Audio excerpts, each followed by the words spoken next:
Hey everybody, welcome to week 3 of interviewing. I thought I'd give you a couple of bits of information to help with assignments this week and a little bit of overview of the content we're looking at for week 3 as we look and focus in on interviewing as part of the professional communication workplace environment. So, first, one of the assignments you have is to look at kind of an achievable job, a job that you think might be one that you could apply for. Generally speaking, the guidelines I have for this is it one you could apply for currently, like right now, or is it one that you could apply for after you've graduated with a degree that you're seeking? So, for example, if you were going to major in communications, your first job after you graduate would not be to be the host of NBC News Tonight on the national network, or to be CEO of a company, for example. So I'd like you to search for one that feels either where you're at now or where you'll be at once you achieve your degree at Cumberland. So that's kind of the guideline to use for that. And then when you're looking for that, I'd like you to look for job descriptions, like what's being described about and looked for in that position. You'll use that later when we work on our interview. We're going to use some software from PitchVantage, and it will do things like create 7 specific questions based off of that job description. So you need to get a detailed one that would be typical for the job that you're looking at, because that's how it's going to build the 7 questions it'll use to ask you. So you'll use that later on. But for right now, all you need is to identify that job. It talks about using search engines. That's fine. If you want to use AI, that's okay also, because particularly if it links to sources. Engines like Perplexity and a couple others will have sources indicated, and that will help in terms of some of the details. But right now, all we're really looking for is what would be involved in a job description, and that's fine. It's a hypothetical in some ways. We don't have to find an actual job, and so if there's a couple of miscommunications, that AI is okay for that. It should be fine. But I would recommend Perplexity, and there's a couple others that are fine to use. You can just try around. Maybe try one or two and see if one works better than the other in terms of giving you that information. Okay, let's talk about a few other things briefly. This week it focuses in on resumes and cover letters, and I had a couple of suggestions I'd like to give about that, and then about interviewing at the back end.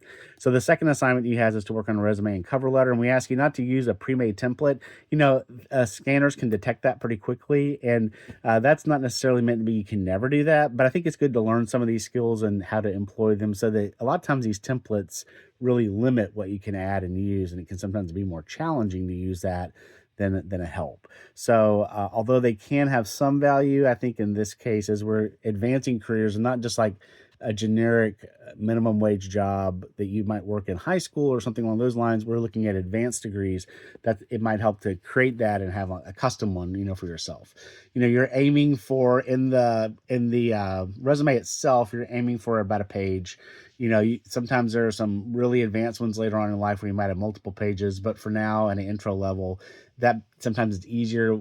These all get stored electronically now. Sometimes if they have things that have staples, that can get confusing, or things like that, how they get scanned. Don't use colored paper, because if that gets scanned into a system to be used later on, it's hard to read from that too. So, okay. So first thing we said was aim for a page. Remember that. Second one is we can supplement this later on. Like at the back end of this class, we'll create a learning portfolio that's a link to an online area that has samples of your work or other things like that you could use that maybe you've done in other classes. But the point of that is, if there's other things you'd want them to get to know about you, a link to that, if they're interested, is better than tons of pages of a resume that they probably won't take the time to go through sometimes. If there's a really specialized job, you might need that really detailed resume. But for most cases, particularly starting out, a page is what you're aiming for. And that's about what they expect to look at. If it gets too long, they might not look at it. We're hiring for adjunct faculty in communication right now, and I got one resume that was 50 pages long. And I can just tell you, I didn't read it. I glanced at it, I looked through a little bit of it, but it kind of felt like overkill. So for this, we're aiming for a page. That's what we're looking for. You can play around and try to fit your information that you want with that. So a couple other things to add. So again, we can add supplement materials later if needed, and we'll work on that at the back end of the class. If you use the word Cumberlands, realize that a lot of times it'll want to make that apostrophe S instead of just S as the plural. And so you may want to spell check may want to make you change that, or might change it automatically. Make sure that when you have University of the Cumberlands, it's not apostrophe S, but it's just the S on it with that. in general, you don't want to have too much or too little. Obviously, you can have way too much information. Like if you're applying to be a substitute teacher, you don't necessarily have to tell us the 15 things you did when you worked at Applebee's, right? It's important to know that you have a work history and that you can be dependable. And maybe at Applebee's, you had some positions of authority. You might talk about in more detail, but every single little thing you do doesn't need to be numbered there, right? So that could be too much information. And then on the other hand, sometimes we have too little information. Either people don't put enough details about things they did, or they think of it only in terms of work and not in terms of other characteristics. So a lot of students, for example, participate in athletics or they're involved in student organizations, either in high school or college, and they maybe had positions of leadership or other responsibilities, and they just don't address it at all. Or I've had students before that were from other countries and they could speak multiple languages, and they didn't even mention it at all in their resume, and they're fluent in more than one language. There are skill sets you might have that can be really attractive. If you don't highlight it, they can't know about it. So again, the question I would say is like, if you were on scholarship at some point, I would include that. That shows that you're a good student. If you are in a position of leadership, I would definitely include that, even if it wasn't in a job, because it shows that you have had situations in the past where you've had to lead and work with other people. And these are the things that you could then include in the interview that would follow up later. You could say, well, I haven't had a job specifically in this field. I have had times when I've had to be responsible for other students, for example. And then you're in that situation that you're talking about. So again, not too much. You don't need to have every detail, but you don't want to leave out things that could be important or valuable also. Generally speaking, you want to be fairly symmetrical. So if you had 3 or 4 things you included on one job, probably 3 or 4 things on another, not 20 on one job, 2 on the next one, right? The exception of that would be if one was just to show that you had a work history and you had a job, but it doesn't really relate a lot to what you're looking at. And you're just wanting to show that you had a job in that time period, right? Okay. You want to be a little leery about time gaps if there are ones that are unexplained that just don't seem to be there. And maybe that's something you can explain in the cover letter or somewhere else. But like if you decided to stay at home for a couple of years, if you were caring for an elderly person, if you had health issues of your own, just if there are things that have gaps that seem to be unexplained, you may want to explain that to show why that's there and why you weren't working then or why you weren't going to school then, whatever that might be. That's your chance to frame it in the best possible light, and they'll probably notice that. So it's better to own it and acknowledge it and talk about why you're there than to ignore it and hope that they just will miss it, right? Okay, you do want to highlight relevant skills that relate to the job. So it might be something that might not be perceived as relating, again, like being a position of leadership in an athletic team, but it could relate in a lot of ways and why that might be. So then a couple of last things. Verb tenses that you use, like you say, responsible for or uh, did this, you want to keep it generally the same. So for past jobs, keep it in past tense. For present job, you can put it in present tense. But generally speaking, the same. And try to avoid using the same word a bunch. So like if you had a bullet points underneath something, you want to use fragments probably instead of whole sentences when you're talking about things you did on a job. You wouldn't want to start each one out with responsible for, responsible for, responsible for. That's too repetitive, right? If that's the case, you could, before all that, say responsible for, and then just list them instead and write it once instead of a bunch. If they keep seeing the same words or patterns, they'll start skipping over stuff and not give it their full attention, right? So varying up those verbs can help a bit, and the descriptors that you use, and you can find a lot of those online really easily if you want to with that also. Um, so again, avoid using the same word for the start of a bullet point over and over and over again. Again, use fragments, not full sentences. Remember, if you're talking about your work history or your education or any of those areas, we generally advise using reverse chronological order. It means you start with what's most recent or what you're currently doing, and then it goes backwards. So you wouldn't start out with high school. That would probably be the last one you would have, and the first one would be the college you're currently in, your college experience, and it would just have the present on the end instead of a date. Or it could have your anticipated graduation date with there also. But again, reverse chronological, not sequential from which job you did first to last. We tend to think in terms of chronological. Again, it's reverse. What's most recent to the most old. And the last thing at the end of it, run spell check and Grammarly on it. Unfortunately, a lot of times when people look at these resumes and interviews, the first thing they're thinking about is reasons they don't have to hire you. They're looking for reasons to cull you out of the list and not reasons to keep you in. And one of the easiest ways that interviewers typically say is seeing a lot of white space on the resume itself, like space that doesn't make sense, or patterns where it looks like it wasn't organized well. And the other one is spelling errors or grammar errors, and that might not even be key in your job, but again, they have a lot of applicants probably, and they're looking for reasons to not pick people more than reasons to pick people. And that's an easy way to look at it. The idea is that if you didn't take your resume seriously, how do they think you'll take your job seriously? Okay. Now, a couple quick, smaller ones on the cover letter itself. Generally speaking, cover letters have 3 paragraphs, and then at the top it'll have a contact information for you. If you have a really unusual email, like hotrunner at Gmail, I wouldn't use that. I would, if you don't have one, I would create a more professional sounding email that you can use. And although you can keep your Cumberland's email for a while, that it's not forever, right? So it might be time now to set up a professional contact for you that you can use for emails. And so, time for a new Gmail account or something along those lines, where you pick out one that you think would look good on resumes and cover letters, and it wouldn't be like an inside joke or, that kind of thing instead, right? All right. So when he gets to the cover letter itself, 3 paragraphs, 3 objectives. First paragraph, how'd you hear about the job? If it turns out that you know somebody that works at the company or somebody high up, that's the time to name drop it, kind of put it in and go, hey, I heard about this from, and that's a way without to key into them that you know about the company, that you're aware about it, that you have tie-ins. That's a place to put it. You wouldn't put that in your resume. You wouldn't say in the resume, hey, I know the owner, right? You would put it you would somehow find a way to slip it in the cover letter instead. So the first paragraph, how do you hear about the job? Second paragraph, why are you specifically a good fit for this job? Outside of your work experience and everything else, what makes you the person they would want to hire for this position?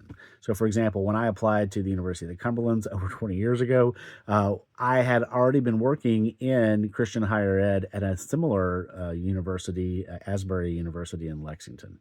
And so I also went to Christian higher ed for my own college experience at Carson Newman College in Tennessee. So when I talked about it, what I said is I've been heavily involved in Christian higher ed since I was a student.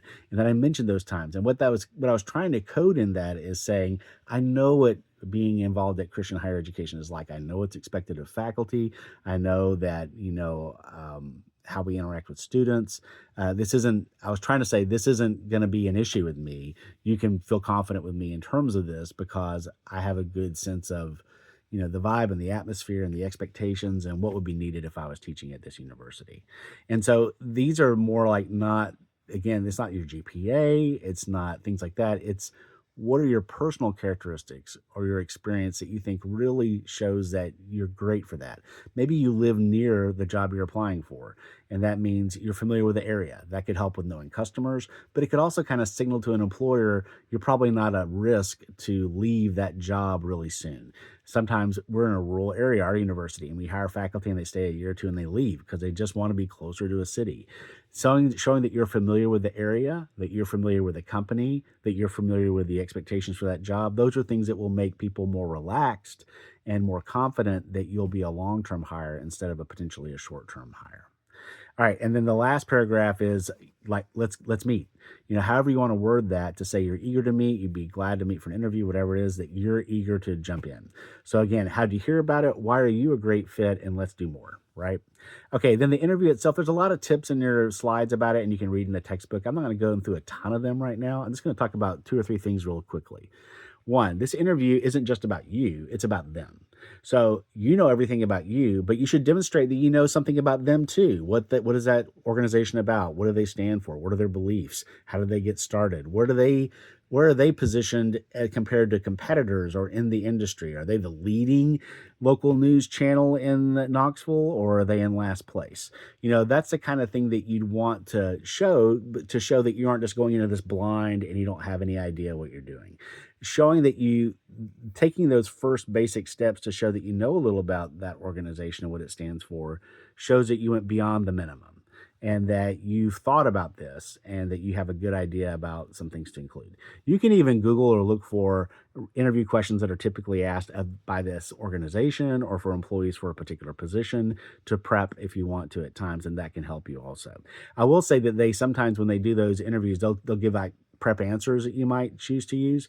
I would say that as being on the hiring process a little bit lately, we're aware of that and we know what those prepped answers are. So if they're too close to that, or it really sounds like rehearsed or rattled off, we'll start to realize that, you've researched it, which is good, but that we're not really hearing the answer from you. We're just hearing something we think you want us to hear. So there's this fine line between not being prepared and being so prepared and using other people's answers that it feels like you're not being genuine, right? Basic other few things. Be there early. You never know if you'll get confused or hit traffic or not know where you're headed once you get there, or be at the wrong building. One time we were at a debate tournament and it was at the library to meet, and we didn't realize there was more than one library at this university, and we were at the graduate library and not the undergraduate library, and we had to hoof it to get there. So things like that can happen. You want to be prepared and not feel like you're rushed or sweating or out of breath when you get there, right? So get there early. And then at the end, when you leave, you just want to leave that building. Even if you have to go to the bathroom or something else, go to a different floor at least, or go to a different building to do that. There is a phrase called a failed departure. And that means that you think the interview's over and it isn't. But if you just go like halfway down the hall and go to the bathroom, it's possible that an interviewer might be there right behind you 30 seconds later. And that's going to be an awkward or kind of unusual conversation, like, hey, again, or how do you handle that? So it's better to just go to a different floor or leave the building to take care of that, so that you left your best impression and you want to leave it there. Last thing to say is, what happens if you're in an interview and you get asked a question and you're not really prepared for it and you're not sure what to do and you're trying to really scramble a bit and mentally figuring out how to answer it on the fly? I got a couple suggestions to give you really briefly. So the first one, you can always ask, hey, I didn't quite catch that. Can you repeat that again? And that gives you a chance to think about a few more seconds on your feet. Another option you have is to focus on part of the question, like, so can you tell me more about what you mean about X? And so that's a drill down question. It's not just repeat the question, but it also can buy you more time, right? Then your response in and of itself can help to make you answer this question easier. So your answer can start out with framing it in the context of the question that was asked. So doing that kills a few more seconds. I think it's a great question to ask about what are some of the job strengths that I bring to this position. I think there's several of them. The first of these is, that's been like 10 or 15 seconds, and I haven't really said anything new yet, right? But that framing buys me time, and I can almost be thinking in my head as I do that. You can also take notes in an interview. It's okay to bring pen and paper or jot down a couple things. It's hard to remember them in your head at times with that also.